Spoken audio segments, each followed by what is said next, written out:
et bienvenue dans cette cinquième partie du tutoriel dans lequel nous allons apprendre à créer un blog avec Backoffice en PHP. Dans les 4 premières parties, nous avions mis en place le site, la base du site, ainsi que la page d'accueil sur laquelle nous avons les 2 derniers articles avec un aperçu. Nous avons également créé la page blog qui affiche tous les articles qui sont publiés. D'ailleurs, j'ai une petite aparté à faire à ce propos. Et nous avions aussi créé la page post sur laquelle nous pouvons retrouver l'article. On avait la possibilité de le commenter et dans cette partie, je vous avais dit qu'on allait afficher les commentaires. Alors, comme j'ai eu un petit problème avec ma configuration de WAMP, j'ai dû le réinstaller. C'est pour ça que les articles ne sont peut-être pas les mêmes qu'avant, mais ça n'empêche que la structure pour le site n'a pas changé. Ensuite, ici, si je vais par exemple sur ma base de données, j'ai l'article 3 qui n'est pas visible, donc qui n'est pas posté. Si je vais sur la page blog, on voit bien qu'il n'est pas là. L'article 3, c'est le framework Materialize CSS. Il n'est pas ici. Néanmoins, si j'ouvre par exemple le 4 et que je vais changer l'idée et que je mets 3, je peux quand même arriver dessus. C'est donc un problème.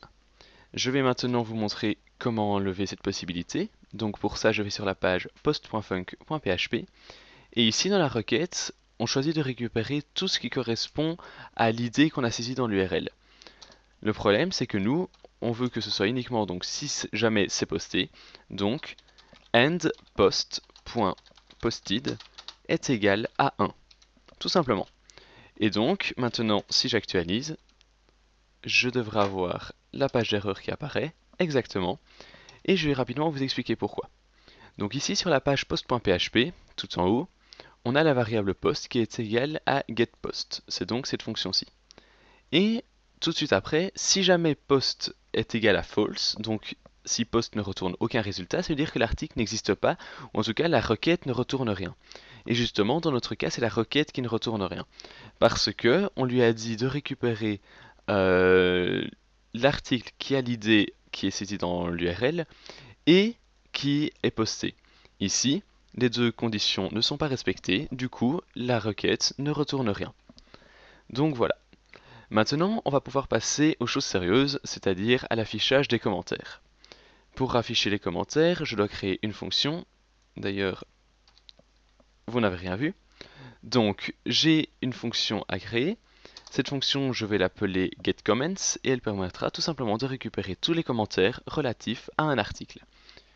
Donc, function getComments ne prend aucun paramètre. Et dans un premier temps, je mets ma variable db en global. Global $db. Ensuite, je vais créer ma requête. Dans la variable rec, ce sera tout simplement égal à db query. Et maintenant, on va un peu réfléchir. Donc, on aimerait récupérer tous les articles, tous les commentaires relatifs à un article. Donc pour ça, je fais select all from, ici le nom de ma table c'est comments. Et puis ma condition, donc where, c'est tout simplement post_id est égal à l'idée qui a été tapée dans l'URL. Donc c'est l'idée, si je retourne sur un article qui est posté, c'est l'idée qui se trouve ici. Donc $_get_id. Entre apostrophe suivi d'entre accolade, je mets $_get id. Et maintenant, je vais choisir dans quel ordre je veux les afficher. Donc order by, c'est en fonction de la date, donc date, et j'aimerais que ce soit par date décroissante. Order by date descending. Ensuite, j'aimerais stocker le résultat de cette requête dans un tableau. Donc ce tableau, je vais l'appeler results, comme d'habitude. Results est égal à un tableau vide. Et on va remplir ce tableau grâce à la boucle while. Donc while, ici j'aimerais parcourir donc dans la variable rows le contenu de ma requête, enfin le résultat de ma requête, donc de la rec fetch object, et ici de la results, attention c'est le tableau, donc je n'oublie pas les crochets, est égal à $rows tout simplement. Finalement, après cette boucle while, je retourne le résultat, donc return $results. Voilà. Je regarde rapidement, je ne pense pas avoir fait d'erreur. Maintenant, je peux me rendre sur ma page post.php et juste au-dessus de commenter, je vais écrire un autre H4. Ce sera tout simplement commentaire. Et ici, on va afficher les commentaires qui ont été publiés. Alors, j'ouvre et je referme mes balises PHP. Et dans un premier temps, je vais stocker getComments dans une variable. Attention, je ne peux pas l'appeler, enfin si, en soi je pourrais l'appeler comments au pluriel, mais après quand je fais mon for each, vu que je me suis donné comme convention de toujours mettre au singulier quand j'utilise la boucle for each, eh bien je vais avoir un problème vu que la variable comment a déjà été utilisée. Donc je vais tout simplement créer une variable responses, $responses est égal à getComments. Ce sont en soi des réponses à l'article. Et maintenant, je vais les afficher. Donc, for each $responses au pluriel as $response au singulier. Et maintenant, comme d'habitude, je ferme et je réouvre mes balises PHP. Dedans, je vais mettre sous forme de bloc quote. Donc, bloc quote. Voilà, j'y suis arrivé. Et dans un premier temps, en gras, je vais mettre le nom de la personne qui a publié. Donc, c'est contenu dans la variable de la response de name. Ensuite, je vais afficher la date. Donc, je vais la mettre entre parenthèses. Je mets des parenthèses. J'ouvre mes balises PHP. Comme d'habitude, la fonction date, elle prend deux paramètres. Le premier, c'est le format. Donc, on ne va pas afficher l'heure, on va juste mettre la date. Day/month/year, vous avez l'habitude. Et le deuxième paramètre, c'est la date que je dois mettre au format de temps, de date en fait. Donc, string to time et $response de date comme paramètre. Voilà. Si maintenant j'actualise, je ne sais pas si j'ai un commentaire pour l'article 4. J'ai un commentaire pour l'article 3. C'est bête, c'est le seul qui n'est pas visible. Donc, hop, je le passe en public. Je vais sur la page blog, lire l'article complet, et on voit ici que j'ai le nom de la personne qui a écrit le commentaire, ainsi que la date du commentaire. Maintenant, on va afficher la suite. Donc, en dessous du strong, je vais afficher le contenu du commentaire, le tout dans une balise P. Et comme d'habitude, hop, NL2BR, hop, de ma variable $response au singulier, attention, de comment. Voilà. Et maintenant, si j'actualise, j'ai mon commentaire qui apparaît, c'est tout simplement très intéressant. Voilà. Maintenant, si je vais par exemple sur l'article qui porte l'idée 4, je ne sais plus lequel c'était celui-là. Vous voyez, je n'ai pas de commentaire. Alors j'ai commentaire et puis commenter. Donc là, on aimerait prévenir l'utilisateur et lui dire ah ben il n'y a pas de commentaire, tu peux en publier un. Donc on va tout simplement voir si jamais il y a un résultat et s'il n'y en a pas, alors on affiche ce petit message d'erreur entre guillemets. Donc le for each, je vais le couper pour pouvoir rajouter une condition. If $responses j'ai inversé deux lettres ici, est différent de false, donc qu'il y a bien un résultat, alors je fais tout ça. C'est le code, enfin le for each que je vous ai montré juste avant. Hop, j'indente tout ça. Et sinon, si jamais on n'a pas de résultat, alors j'affiche à l'utilisateur aucun commentaire n'a été publié. 3 petits points. Soyez le premier. Point d'exclamation. Je n'oublie bien évidemment pas le point virgule. Hop, je ne pense pas avoir fait d'erreur. Et si j'actualise, j'ai aucun commentaire n'a été publié, soyez le premier. Si maintenant j'en publie un, donc Niqual, comme adresse email niqual.tuto@gmail.com. .com. Et comme commentaire, je vais mettre voilà voilà. Ou voilà un commentaire. Commentaire. Je clique sur commenter ce post et mon commentaire apparaît juste au-dessus. Donc c'est bon pour la partie commentaire. Alors, je vais rapidement vérifier que je n'ai rien oublié. Ici, on peut voir l'article. Là, on a l'entièreté de l'article. Donc je pense que j'ai fini pour la partie utilisateur. Et maintenant, nous allons passer à la partie administration. Alors, la partie administration, elle peut être faite totalement à part, même être mise sur un serveur totalement à part. Elle est totalement indépendante et ne doit donc pas être sur le même site. Ça, c'est vraiment au choix. Moi, ici, pour ce projet, je vais choisir de la mettre sur le même site. Donc, je ferme tout ça pour plus de visibilité. Et dans blog underscore 2-0, je vais créer un nouveau dossier que je vais appeler admin pour l'administration. Il sera donc accessible via l'URL blog underscore 2-0/admin. Hop, ici vous pouvez constater que je n'ai absolument rien.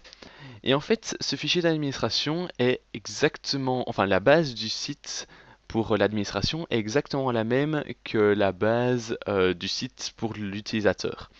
Donc, en fait, je peux copier mon fichier index.php. Il n'y a pas moyen ici de l'ouvrir. Je n'ai pas l'habitude de faire ça. Donc, j'aimerais le copier dans admin. Non, c'est copier que j'aimerais faire. Bon, en gros, ici, on va faire les choses correctement. Je crée un nouveau fichier index.php. Et il aura exactement le même contenu que celui-ci. Donc, voilà. On va rapidement voir ça ensemble. Donc, include functions / main functions.php. Si je regarde ici, c'est la connexion à la base de données, mais le chemin d'accès n'est plus valable. Donc, ici, je dois le changer. Je sors du dossier et puis je vais dans le dossier functions qui se trouve ici. Ensuite, $pages égale scandir de pages. Là, je n'ai pas encore créé mon dossier. Donc, je crée un nouveau dossier que j'appelle pages. Et dedans, j'aurai toutes mes pages. Ensuite, donc tout ça, ça concerne pages. Je vais devoir créer par la suite les pages home, enfin les pages d'erreur et d'accueil. La page d'accueil, je vais l'appeler dashboard, étant donné que ce sera plus un panneau d'administration et pas vraiment une page d'accueil. Donc ici, la page par défaut, ce sera dashboard, comme ceci, et nous allons la créer par la suite. Alors, pour ce qui est des functions, je peux déjà créer mon nouveau dossier functions. Ensuite, ici je descends, j'arrive au code HTML, titre blog 2.0, je vais mettre administration en plus. Tout ça c'est pareil, ça ne change pas. La top bar, on va pouvoir en refaire une. Donc dans le dossier body, je vais créer une nouvelle top bar. Nous ferons ça juste après. Ici l'inclusion des pages, c'est bon. Tout ça, donc le code JavaScript, jQuery est importé depuis le web, donc c'est bon. Materialize.js, je dois juste sortir d'un dossier. Et pour script.js, pour rappel, ici, nous n'avions que la sidenav, dont nous allons également avoir besoin sur la partie d'administration.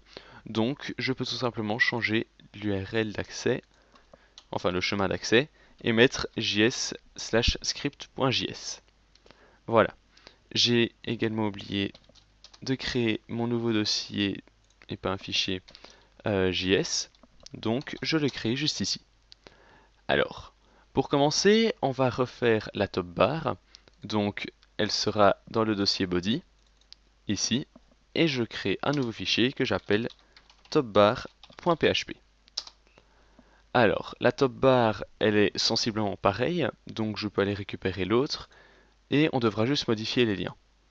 Donc, je sélectionne tout, je copie, et maintenant je vais sur la nouvelle top bar et je colle.